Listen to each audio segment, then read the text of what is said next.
No, I definitely am touching on all three of those points in more detail. And I think your journey in crypto thus far has very much been a playbook, more or less, in terms of at least one way to go about it very successfully, from beginning to where we are now.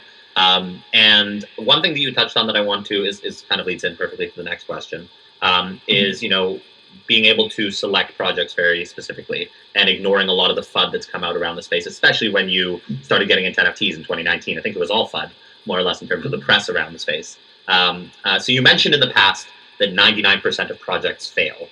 So to you, what differentiates a valuable project from the rest of the projects, I think? So in my previous professional life, I did do a lot of market analysis, company analysis, opportunity analysis, whether that be within categories or whether that be within categories of products, or whether that be in categories of companies. So, I think it was very serendipitous when I entered the space, and, you had a lot of collectors who didn't have that background. So I was actually able to develop and apply an investment matrix to really understand, which projects I want to hold for the long term. Now, given that you say that, it's very kind of you to say that, my journey through crypto has been very much a playbook. There's a lot of money to be made, both from as a long-term investor as well as a short-term trader, right?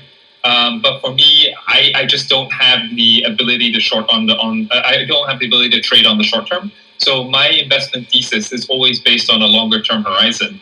Now, what differentiates the 1% or the 0.001% from the 99.99% is really the stability and the pedigree of a project. So what I do, as you will see any VC or any investment manager do when they look at a project, is the first thing, I get to know the team extremely well. Right? I get to know their background, I get to know their expertise, I get to know their wealth of knowledge and really understand how adequate and how adept they are in terms of being able to run a business.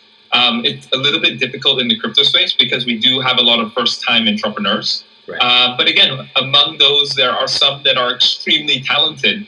And as an investor or as an investor, what I can bring to the table usually is that business discipline and knowledge that they might not have been able to accumulate over the course of their experience. So I look at the team. One thing that is extremely important to me, and again, it sometimes it does preclude or exclude some opportunities that are extremely innovative. I actually like to look at things that have escalated in value in the traditional and the physical world.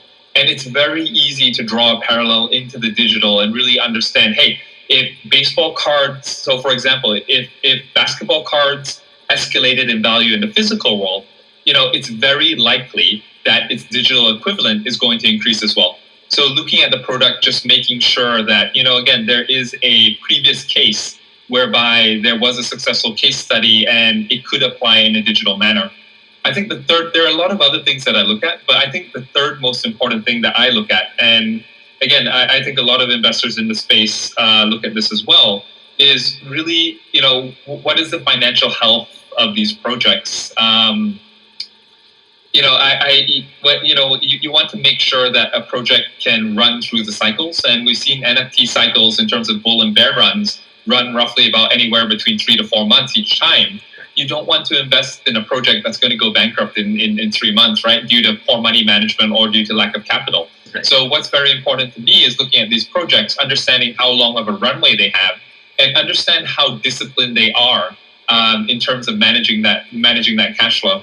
So I look at a lot of different points. I probably look at about 6 to 7 points for each project, but those are the 3 main points for financial viability that I look at before investing in anything.